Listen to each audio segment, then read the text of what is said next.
Bonjour et bienvenue sur ce podcast proposé par le Point Passerelle de Champagne-Bourgogne qui vous donne des outils pour mieux gérer votre budget. Point Passerelle en Champagne-Bourgogne, c'est une association loi 1901 reconnue d'utilité publique qui vient en aide aux personnes ayant des difficultés financières et qui est financée par le Crédit Agricole. Nous allons aujourd'hui aborder la question du reste à vivre. Le reste à vivre, c'est la somme dont vous disposez pour payer l'ensemble de vos dépenses courantes ou occasionnelles. Il est absolument indispensable de connaître chaque mois le montant de son reste à vivre, car cela permet de savoir combien il est possible de dépenser.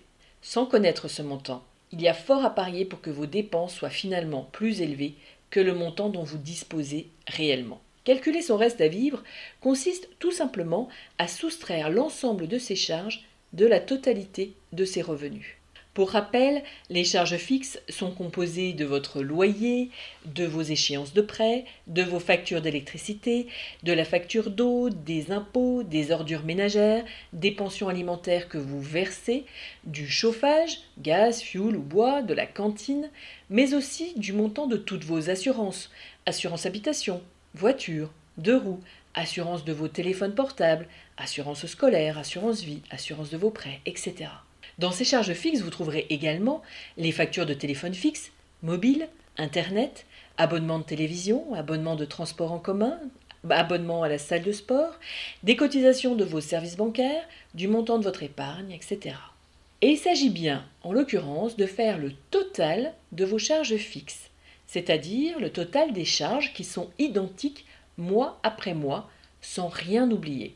Pour faire la somme totale de ces charges fixes, je vous conseille d'utiliser vos 3 derniers mois de relevé de compte et de pointer tous les prélèvements de ces 3 derniers mois, afin de ne pas oublier d'éventuels prélèvements trimestriels.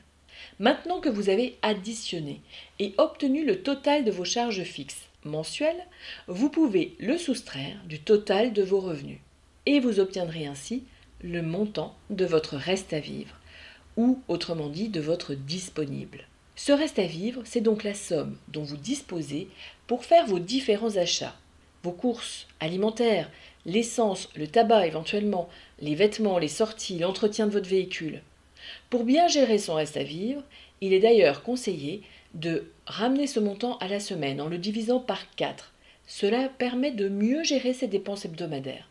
Ainsi, si votre reste à vivre est de 600 € par mois, vous savez que vous disposez chaque semaine de 150 € pour vos dépenses courantes, vos courses, votre essence, le tabac, les loisirs, les dépenses occasionnelles, etc.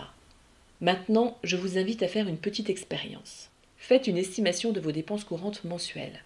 À vue de nez, combien, d'après vous, vous dépensez chaque mois pour vos dépenses courantes et occasionnelles. Notez ce montant dans un coin. Maintenant, reprenez vos 3 mois de relevé de compte et faites l'addition de vos paiements cartes, de vos retraits d'espèces et des chèques qui ont servi à payer les dépenses courantes ou occasionnelles.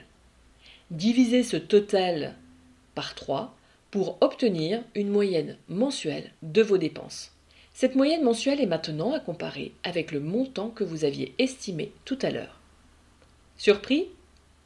Il est probable que vos dépenses soient en réalité 2 ou 3 fois plus élevées que ce que vous pensiez réellement dépenser. Et ce n'est pas toujours facile, c'est vrai, de rester conscient du montant total de ces dépenses. La plupart du temps, nous sous-estimons très largement nos dépenses courantes. Et c'est ce que nous constatons d'ailleurs chaque jour à Point Passerelle lorsque nous réalisons les diagnostics budget de nos bénéficiaires. Cette expérience est très intéressante parce qu'elle permet de prendre la mesure du décalage entre ce que nous avons réellement de disponible pour nos dépenses et ce que nous dépensons véritablement. Mais cela permet également de prendre conscience de l'écart entre ce que nous pensons dépenser et ce que nous dépensons réellement. Bien sûr, dépenser plus que son reste à vivre a des conséquences néfastes sur son budget. Car si votre disponible est de 600 € par mois et que vous avez dépensé 1000 €, alors vous serez découvert de 400 €.